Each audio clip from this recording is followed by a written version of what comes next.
Hi, my name's Neil Moore. I am the IT manager at Castleland Community Centre. I'd just like to take you through a video showing how you make a booking with our new booking system. Our new booking system allows you to make payments online, track all of your existing bookings, and make cancellations and amendments. So I'm just going to dive straight in. When you log into our website, you will be greeted with this page. It's your account page, and from here there are a couple of buttons. One will take you to the make a booking page, and the other where you can see your bookings. You can also access this from the menu from anywhere else on the site. So if I click on the make a booking button, this will take us to a list of our available rooms. We have a number of rooms here in Castleland.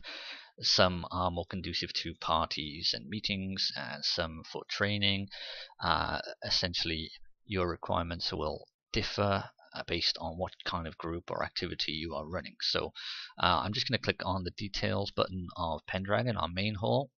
This will show us some pictures which you can scroll through here to give you a sense of scale of the room, and also just to see it with some different types of layouts.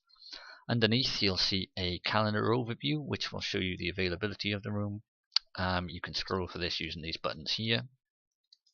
Now if a booking is red, it means that you can't be booked on that particular day.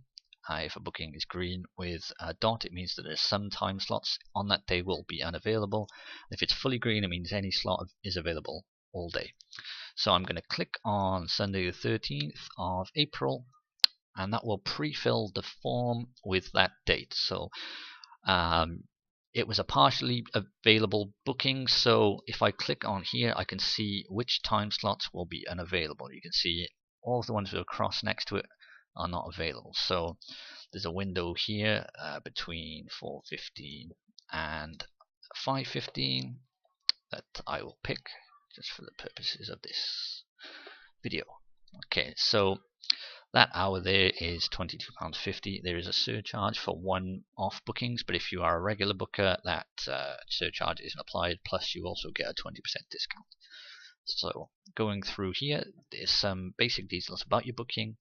I'll just put in some information here. If I was having a children's party, I'd put the name children's party and any notes about that party, bringing my own DJ and bouncy castle. It's just handy to have as much information as possible for the staff so that we can make sure the room is suitable.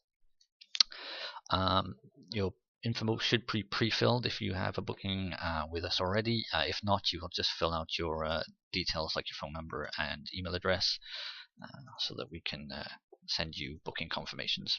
Spam protection, let's fill that out and click continue.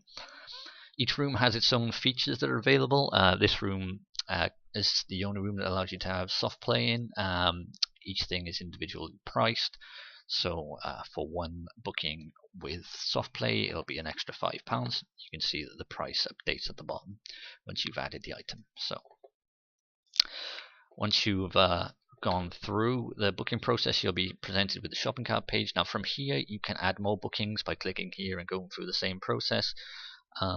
Or you can just go directly to the checkout, which is what we're going to do, where you can make an online payment to confirm your booking. So you have two options. We take a non-refundable deposit of £10, so you can click that to make £10 and pay the rest at a later date, or you can pay for the whole thing right now. You can also arrange to come in and give us cash like you would have done in the past. In order to do that, you should just give us a ring. That way we'll confirm the booking on the system, and we'll be able to make those arrangements then.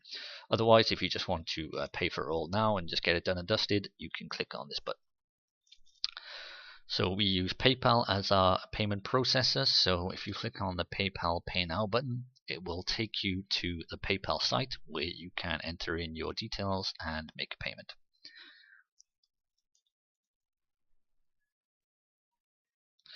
If you already have a PayPal account, you can just enter in your details there and proceed as normal. If you don't, you can use the guest checkout by clicking on Pay by Debit or Credit Card. So this means that you don't actually have to have a PayPal account if you want to make a payment. you can just use your standard kind of debit card information. So you can check the details of the price. You can see it's exactly the same as it was on the site. And then you can put in your card details here. The rest should automatically be filled out based on your form information from the reservation. So I'm just going to put in some dummy details just to get us through. This is actually a test site. It's not actually the real PayPal.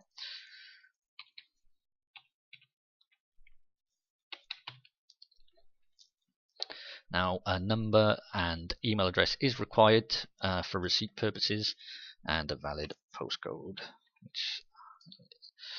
So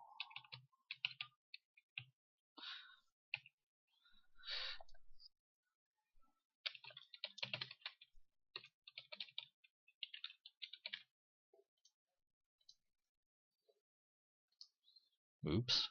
Let's make sure that's an actual valid date. And it says test facilitator store at the bottom, at the top, sorry, but it will say Castleland at the top when you go through our real payment processor.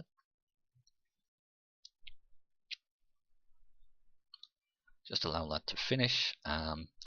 You'll get a pop-up asking if you want to join PayPal. You don't have to. You can just carry on by clicking not now. Then it will show you a copy of your receipt. And again, the confirmation will be emailed to the email address that you've put in at the bottom there. So if you click on Return to Merchant, this will take you back to Castleland's website. And if all is good, you'll get a confirmation saying what your reservation number is and essentially just thanking you for your booking.